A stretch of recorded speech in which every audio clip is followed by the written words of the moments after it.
할렐루야. 네. 여러분, 제가 설교 시간에 몇 번 여러분들께 말씀드렸는데요. 저는 제 대학 시절을 저 열대 나라 필리핀에서 보냈습니다.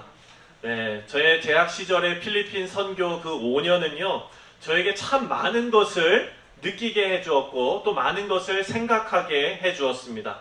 필리핀 생활이 저에게서는 여러 가지 문화 충격도 있었지만 특히나 제가 선교했던 그 대상들이 바자오족이라는 그런 종족이었습니다. 그때 당시 1990년도 말과 2000년대 초반, 그때 당시만 해도 필리핀은요, 정말 빈부의 격차가 너무나 컸어요. 그 옛날에도 마르코스 정권 때문에 그 부패한 정권에 의해서 빈부 격차가 너무나 크게 벌어졌지만 제가 있었던 그 시기에도 그것이 달라지지가 않았습니다. 그래서 그 바자오 종족은요, 필리핀 중에 못 사는 사람들 중에서도 제일 못 사는 사람들이 그들이었어요. 제가 아침에 그 선교지에 나가서 이제 그 사역을 하고 할 때마다 우리 아이들을 보면은요, 머리에 다 딱지가 앉아가지고 피부병에, 그리고 항상 배가 고파가지고 사람만 보면은 배고프다고 구걸하는 그런 마을이었습니다. 갈 때마다 마음이 너무 무너져요.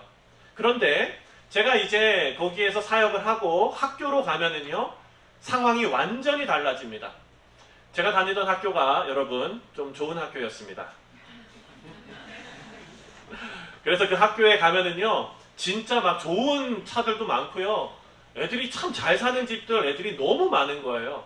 한 번은 화장실에 갔습니다. 화장실에 가서 이렇게 손을 씻고 있는데 옆에 애가 향수를 뿌리는 거예요. 여러분, 보통 향수를 뿌리면 제가 옆에 살짝 봤는데 비싼 향수인 거예요. 누가 봐도 아는 그 향수. 브랜드, 아무 브랜드 모르는 사람도 그 브랜드는 아는 그 향수예요. 그런데 웬만한 사람들은 향수를 뿌리면 요 손목에 살짝 뿌려가지고 뭐 귀 뒤에를 문지른다거나 뭐 이렇게 뿌리잖아요. 이 친구가 향수를 뿌리는데 칙칙칙칙 뿌리고 거기를 쓱 지나가는 거예요. 문화 충격이었습니다, 여러분. 제가 어떻게 할게요? 따라서 지나갔죠, 이렇게. 제 몸에 좀 묻으라고. 네. 그러고 나서 현타가 왔습니다. 이 현타가 뭐냐면은 현실을 자각하는 타임이라 그래요. 네. 생각 없이 하고 나서 하루 종일 제 마음속에 어떤 생각이 드냐면 제 몸에서 향기로운 비싼 향수 냄새가 자꾸 코로 들어오는 거예요. 기분은 좋은데 야, 저렇게 이 향수를 마음껏 뿌리면서 살 수 있는 사람은 도대체 어떤 복받은 인생인가, 이런 생각이 드는 거예요. 그리고 제가 몇 시간 전에 함께 했던 그 배고파서, 그리고 온 몸에 씻지 못해서 그 피부병이 나 있는 그런 사람들을 바라보면서 이 사람들은 도대체 무슨 인생을 사는 것인가. 대학교 때요, 저는 그런 생각을 했어요.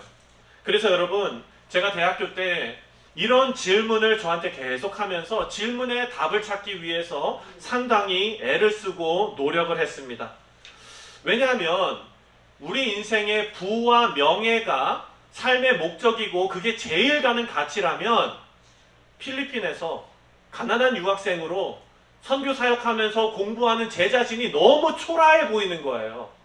저는 초라하면 안 되는 사람인데 제 인생이 초라해 보이더라고요. 그래서 저는요, 제가 이것이 분명히 우리 인생 가운데 반드시 찾아야 할 답이다 라고 생각을 했습니다. 그리고 인생을 살아가면서, 나이가 들어가면서, 신앙생활을 해가면서, 하나님을 점점 더 알아가면서 그 문제에 대한 답을 얻기까지 여러분, 저에게 있어서 제일 걸림돌이 되었던 그런 말씀이 바로 오늘 말씀입니다.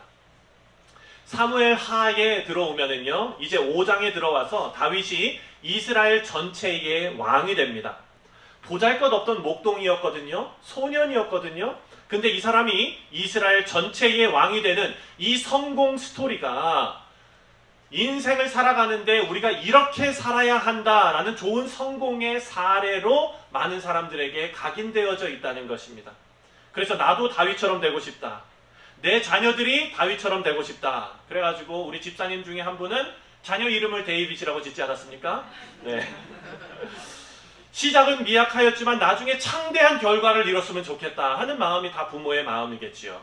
여러분, 그 마음을 조금 이렇게 살펴보면은요, 아마 자녀들에게 이렇게 가르치실 겁니다. 하나님의 영광을 위해서 너는 꼭 살아야 된다. 네. 좋은 말씀이잖아요. 근데 그것이 조금만 왜곡되면 어떻게 받아들여지냐면요, 부모님들 마음속에 이런 거예요. 너는 안 믿는 사람들도 부러워할 만한 대학교에 입학해서, 안 믿는 사람들도 부러워할 만한 성적으로 수석 졸업을 하여 하버드에 입학하고 하버드 수석자로서 졸업식에 참석해라. 그러면 여러분, 하버드 수석으로 졸업하면 무슨 기회를 줍니까? 연설할 수 있는 기회를 주잖아요. 그러면 그 연설에서 다른 것 말고 엄마 이름 필요 없어, 아빠 이름 필요 없어, 하나님의 이름을 높이며 하나님께 영광을 돌려라. 막 이런 게 부모 마음 아니겠습니까?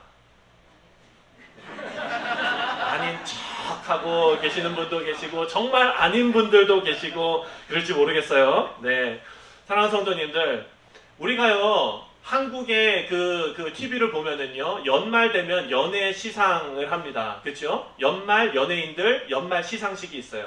거기에 보면은 저 이런 거 많이 봤습니다. 믿는 기독교인들이 예를 들어 연예 대상을 받았어요. 그러면은 트로피를 이렇게 딱 들고 먼저 하나님 아버지께 모든 영광을 돌려드립니다.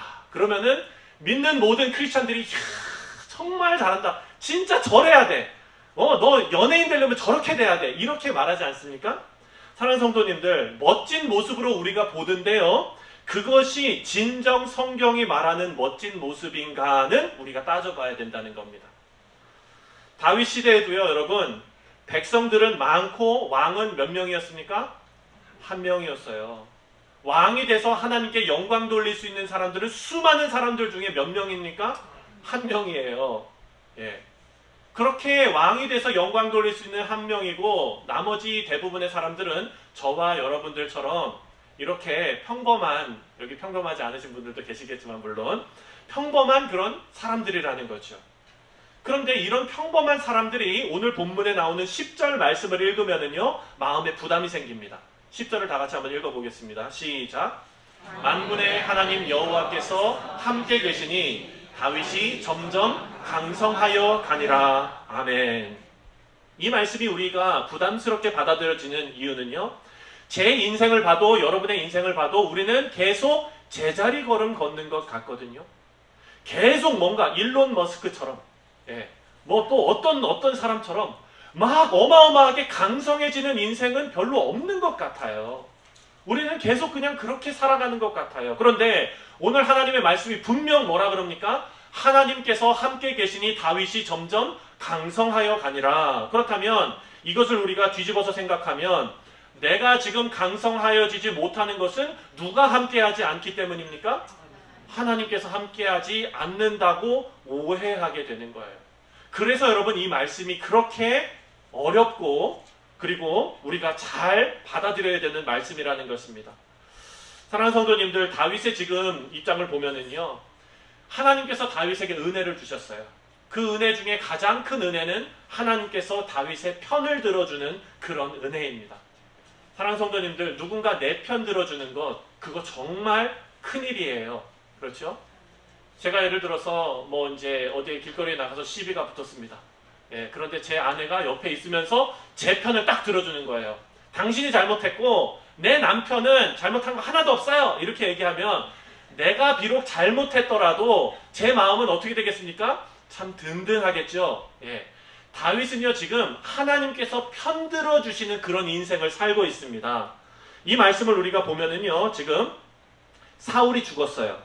그리고 다윗이 유다의 왕이 됐습니다. 북쪽 이스라엘의 권력자들이 다 하나씩 제거가 되면서 이스라엘의 모든 지파가 이제 다윗이 있는 헤브론으로 찾아왔습니다. 그리고 다윗 앞에서 당신이 우리 모두의 왕이 되십시오 하고 왕으로 추대합니다.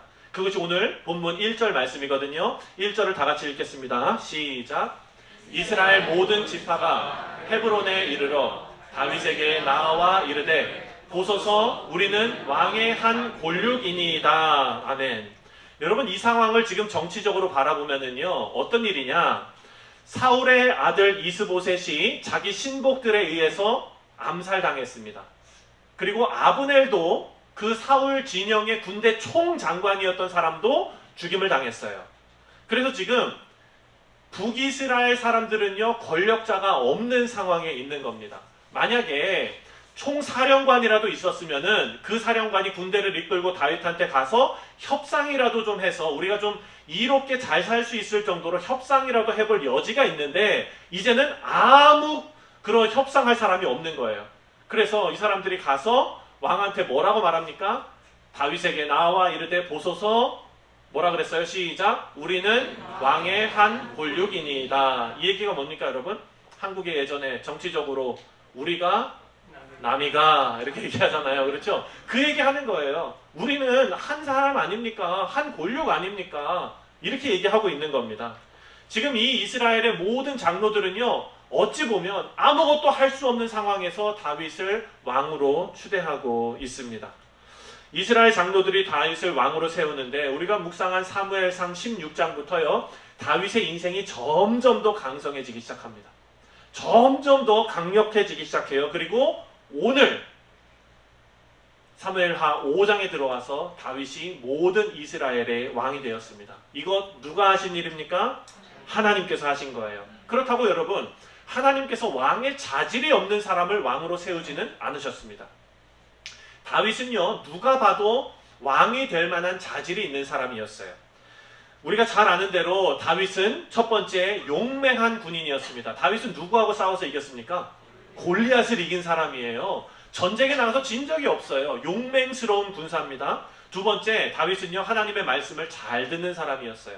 사무엘 선지자와도 아주 가까운 그런 관계였고요. 그리고 선지자들과 좋은 관계를 맺으면서 하나님의 말씀을 청종하려고 노력했던 사람이었습니다. 그리고 또 여러분, 내 편이 나를 인정하는 것과 적이 나를 인정하는 것과 어떤 게 더 가치가 높습니까? 적이 인정하는 거죠. 사울 진영의 군대 총사령관인 아브넬이 다윗을 왕으로 인정할 정도로 다윗은 왕의 자질이 있었던 사람입니다. 그리고 또 다윗은 인격적으로도 훌륭했지요. 자신의 정적이 죽었을 때, 사울이 죽었을 때, 그리고 또 요나단이 죽었을 때, 아브넬이 죽었을 때, 이스보셋이 죽었을 때, 다윗은요 다 애통하게 애가를 지어 부르면서 그들의 죽음을 슬퍼했습니다. 이 정도로 이 사람은 인격적으로나 그리고 정치적으로나 자질이 있는 사람이 바로 다윗이었다는 것입니다. 그런데 이스라엘 장로들이 그런 다윗 앞에 나와서 왕의 역할을 다시 한번 상기시킵니다. 그게 2절에 나옵니다. 2절을 읽겠습니다. 시작. 전에 곧 사울이 우리의 왕이 되었을 때에도 이스라엘을 거두려 출입하게 하신 분은 왕이시었고 여호와께서도 왕에게 말씀하시기를 내가 내 백성 이스라엘의 목자가 되며 내가 이스라엘의 주권자가 되리라 하셨나이다 하니라. 아멘. 아멘. 여기서 중요한 말씀은요, 다윗이 이스라엘의 목자가 되게 하신다라는 말씀이에요. 하나님께서 다윗을 왕으로 세우신 이유는요, 이스라엘의 목자가 되기 위함입니다. 사무엘이 다윗을 찾아서 기름 부을 그때 당시에 다윗은 뭐 하고 있었죠? 양치고 있었습니다. 목자였어요. 그 목동은요, 자신의 양을 돌보는 것이 목동이 아닙니다. 그때 당시에 목동들은요, 어린 소년들이거든요. 이 사람들은 아버지의 양들을 자기가 돌보고 있는 거예요. 그래서 대신 돌보고 있는 거죠. 자신의 역할을 다시 한번 생각하는 겁니다. 이제 다윗은요, 베푸는 자가 되어야 되고 돌보는 자가 되어야 하는데 누구를 돌보느냐? 하나님의 백성들을 돌보는 자가 되어야 하는 겁니다. 왕의 역할이 그거라는 거죠. 선한 목자가 되는 것이 왕의 역할입니다. 요한복음 10장 10절을 보면요, 10장 11절을 보면 선한 목자라라는 예수님의 선포가 나옵니다. 다 같이 읽겠습니다. 시작. 나는 선한 목자라. 선한 목자는 양들을 위하여 목숨을 버리거니와. 아멘. 선한 목자는 양들을 위해서 목숨 버린다라고 예수님께서 말씀하셨습니다. 그래서 이 목자의 역할은 베푸는 자, 돌보는 자입니다. 그리고 또 2절에 가보면 또 하나 중요한 말씀이 나오는데요. 내가 내 백성 이스라엘의 목자가 되며 또한 내가 이스라엘의 주권자가 되리라 하셨나이다 라고 말합니다. 근데 여기에 나오는 주권자라는 단어는요, 우리가 생각하고 이해하는 주권자와는 의미가 조금 다릅니다. 여러분, 이 단어의 의미를 보면은 지명된 사람이라는 거예요. 누군가에 의해서 공식적으로 지명된 사람이라는 의미가 담긴 단어가 바로 주권자라는 단어입니다.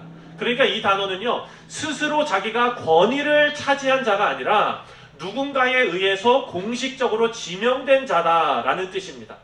그래서 지금 하나님께서는 다윗 왕에게 이스라엘 장로들의 입을 통해서 지금 왕이 어떤 역할을 해야 되는지 알려주고 있는 것입니다.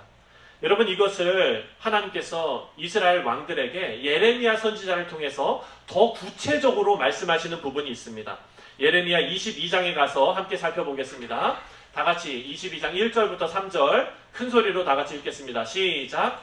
여호와께서 이와 같이 말씀하시되 너는 유다 왕의 집에 내려가서 거기에서 이 말을 선언하여 이르기를 다윗의 왕 위에 앉은 유다 왕이여 너와 내 신하와 이 문들로 들어오는 내 백성은 여호와의 말씀을 들을지니라. 여호와께서 이와 같이 말씀하시되 너희가 정의와 공의를 행하여 탈취당한 자를 압박하는 자의 손에서 건지고 이방인과 고아와 과부를 압제하거나 학대하지 말며 이곳에서 무죄한 피를 흘리지 말라. 3절까지만 읽겠습니다. 이 말씀을 보면은요, 지금 누구에게 이 말씀을 예레미야 선지자가 주고 있냐면, 여러분 지금 다윗이 이스라엘 통일 이스라엘의 왕이 됐지요. 다윗 다음에 왕 된 사람이 누굽니까? 솔로몬이죠. 솔로몬이 40년간 통치를 했습니다. 그리고 솔로몬의 통치가 끝나자마자 이스라엘은 북이스라엘과 남유다로 나눠집니다. BC 931년에. 그리고 나서 북이스라엘이 쭉 가다가 아수르에 의해서 북이스라엘이 멸망을 당합니다. 그리고 남쪽 유다도 쭉 가다가 바벨론에 의해서 멸망을 당하거든요. 지금 이 말씀이 선포된 시기가 언제냐면은 남쪽 유다가 바벨론에 의해서 망하기 직전에 주신 하나님의 말씀이에요. 하나님께서 너희 왕들이 지금 잘못했다라고 말씀하시는 거예요. 그러면서 왕들에게 하시는 말씀이 뭐냐면 왕의 역할은 공의와 정의를 행하는 일인데 너희들은 그 일을 하지 않았어 라고 말씀하세요. 하나님께서 왕의 역할을 이렇게 자세하게 공의와 정의를 행하는 자, 그리고 궁핍받는 자, 탈취당한 자들을 돌보는 역할로 왕을 세우셨는데, 다시 말해서 선한 목자의 역할로 왕을 세웠는데, 이때 당시에 타락한 왕들은 어떻게 살았냐면 14절부터 16절에 나옵니다. 다 같이 시작. 그가 이르기를 내가 나를 위하여 큰 집과 넓은 다락방을 지으리라 하고 자기를 위하여 창문을 만들고 그것에 백향목으로 입히고 붉은 빛으로 칠하도다. 내가 백향목을 많이 사용하여 왕이 될 수 있겠느냐? 내 아버지가 먹거나 마시지 아니하였으면 정의와 공의를 행하지 아니하였으나 이때에 그가 형통하였느니라. 그는 가난한 자와 궁핍한 자를 변호하고 형통하였나니 이것이 나를 알미 아니냐? 여호와의 말씀이니라. 아멘. 아멘. 지금 유다 왕들이요, 백향목을 사용해서 아름다운 궁궐을 지어서 세력을 과시하는 것이 왕권을 세우는 일이다 라고 생각을 했던 거예요. 번듯한 건물을 세우고 모든 사람들이 부러워하게 만들고 다른 사람들에게 이것을 과시하면서 하나님께서 나와 함께 하셨기 때문에 이런 성과를 얻었다라고 말하는 것, 이것을 성공의 기준으로, 성공의 결과로 삼은 것입니다. 오늘 본문 말씀은요, 성공의 기준이, 그리고 그 성과와 결과가 물질적인 풍요가 되면 안 된다는 것을 우리에게 알려주고 있습니다. 사랑하는 성도님들, 만약에 우리가 그런 가치관대로 살잖아요. 그럼 어떻게 살게 되느냐? 과정을 무시하게 됩니다. 결과 위주로 살게 되는 거예요. 뭐로 가도 서울만 가면 된다. 어떻게 해도 성공만 하면 된다가 됩니다. 하지만 하나님께서는요, 그런 인생을 성공한 인생이라고 말씀하지 않습니다. 성공한 인생은 16절에 나오는 대로 그는 가난한 자와 궁핍한 자를 변호하고 형통하였나니 이것이 나를 알미 아니냐? 여호와의 말씀이니라. 하나님을 안다는 것은요, 하나님께서 인정하시는 형통함이라는 것은요, 하나님의 은혜를 하나님의 통치를 받는 자로서 그 통치의 범위를 내 삶에서 넓혀가는 것이 바로 하나님께서 인정하시는 삶입니다. 오늘 말씀을 다시 우리가 살펴보면은요, 오늘 본문으로 돌아가서 하나님께서 인정하시는, 하나님께서 왕으로 세우신 그 사람의 목적, 그 사람의 통치의 원리는 선한 목자가 되는 인생이 되는 것입니다. 하나님께서 돌보라고 맡겨주신 양들을 성실하게 돌보는 것, 그것이 하나님 보시기에 성실한 인생이라는 것이죠. 우리가 오늘 이제 사무엘하 5장을 했어요. 이번 주를 시작하면서 다윗의 그 이제 앞으로의 행보가 이번 주간 우리가 묵상하는 하나님의 말씀입니다. 다윗은요 지금 시험대에 올라와 있어요. 왕이 딱 되었습니다. 이제부터 다윗 앞에는 양갈래의 길이 있는 거예요. 이쪽 길은 백향목으로 궁궐 짓고 새를 과시하며 주변 나라들도 부러워할 만큼의 정치력과 그런 권세와 권력을 다른 사람들한테 보이는 거예요. 이것이 하나님께서 함께 하시는 자가 누리는 복이다라는 것을 선언하는 거죠. 이게 첫 번째 길이고, 두 번째 길은 목자가 되는 일입니다. 하나님의 통치하심 아래서 하나님께서 맡겨주신 그 양들을 돌보면서 베풀면서 가난한 자들을 돌보고 국률이 필요한 자들을 변호하면서 살아가는 거예요. 이 양갈래 길 중에서 안타깝게도 우리가 내일 묵상하겠지만 다윗은 권력을 탐하는 길로 들어섭니다. 오늘 본문 6절 밑으로 여러분들 읽어보시면은요, 다윗의 행보가 거침이 없습니다. 이제 모든 이스라엘의 왕이 되자마자 예루살렘을 정복합니다. 예루살렘은요 쉽게 정복할 수 있는 그런 도시가 아니었어요. 여러분, 사무엘 선지자도 못했고요, 사울 왕도 못한 일인데 다윗이 해버립니다. 그리고 나서 이 세력이 점점 더 강성해지기 시작하니까요, 두로의 왕이, 히람이라는 왕이 백향목을 잔뜩 보내서 다윗의 궁궐을 아름답게 짓습니다. 사랑하는 성도님들, 백향목으로 대표되는 나의 권세를 드러내는 그 일로 지금 다윗은 걸어가기 시작한 거예요.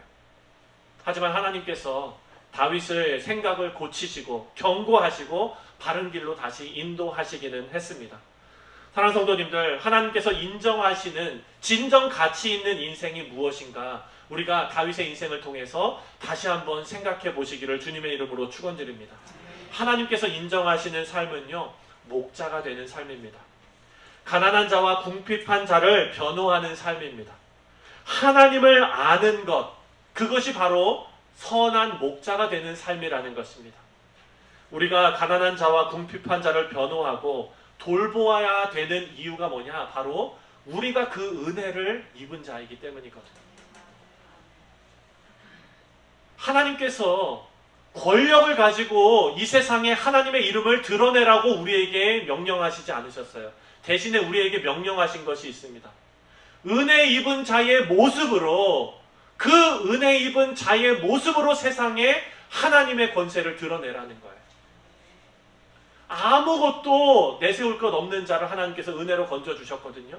이런 은혜가 내 주변에 있는 사람들에게 드러나게끔 만드는 것이죠. 사랑하는 성도님들, 이것이 진정 하나님께서 우리에게 원하시는 삶입니다. 근데 여러분, 문제가 생기기 시작합니다. 예수 믿고 나면 우리 마음에 어떤 생각이 드냐면요, 예수 믿는 사람은 달라야 한다라는 마음이에요. 이 마음은 좋게 해석하면 예수 믿는 사람은 달라야 하는데 은혜 입은 자로서의 삶을 사는 그런 다름이 나타나야 한다라고 생각한다면 그것은 올바른 이해입니다. 하지만 대부분의 사람들이 어떤 마음을 갖냐면 이런 거예요. 이제부터 우리의 기도가 달라지는데 이렇게 기도합니다. 하나님, 내가 하나님 믿습니다. 하나님의 자녀입니다. 그러니 하나님을 믿는 자가 얼마나 복을 받는지 안 믿는 사람들로 하여금 알아보게 하여 주옵소서. 내가 안 믿는 사람들보다 얼마나 잘 되는지, 하나님 믿으면 이렇게 된다라는 것을 안 믿는 사람들 앞에서 드러내 보이사 하나님의 영광을 나타내 주옵소서. 너무 과장되게 지금 기도문을 제가 여러분들에게 말씀드렸지만 누구나 이런 마음들이 다 있는 거예요. 하나님의 영광을 위해서 그렇게 해 주시옵소서. 그러니까 이것은 이런 거죠. 우리가 꿈을 꾸기를, 제가 하나님을 믿었기 때문에 하나님의 지혜를 얻어서 그 지혜로 지혜롭게 어려운 시기에 투자를 잘해서 뉴욕 맨하탄에 이름만 들어도 누구나 아는 유명한 펀드 매니저가 되어서 유명해지고 하나님 믿었기 때문에 내가 이런 성공을 거두었다라는 것을 신문지상에서 널리 알려 하나님의 영광을 드러나게 하여 주옵소서. 아멘 하시면 안 되죠. 여러분, 이것은요 백향목으로 궁궐 짓고 세를 과시하면서 왕권을 강화해서 하나님께서 함께 하시는 나라가 복받는 것 보여주는 것입니다. 하나님은 이 방법 사용 안 하신다는 거예요. 제가 얼마 전에 기사를 읽었습니다. 제가 방금 예를 들어드린 그런 비슷한 일이 일어났어요. 크리스천 신문을 찾아보시면은요, 여러분 정말 유명한 펀드 매니저가 있었습니다. 예.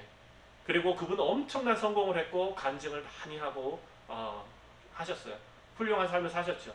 그런데 말로는요, 고소를 당해서 또 범죄 혐의가 드러나서 이런 일이 벌어졌습니다.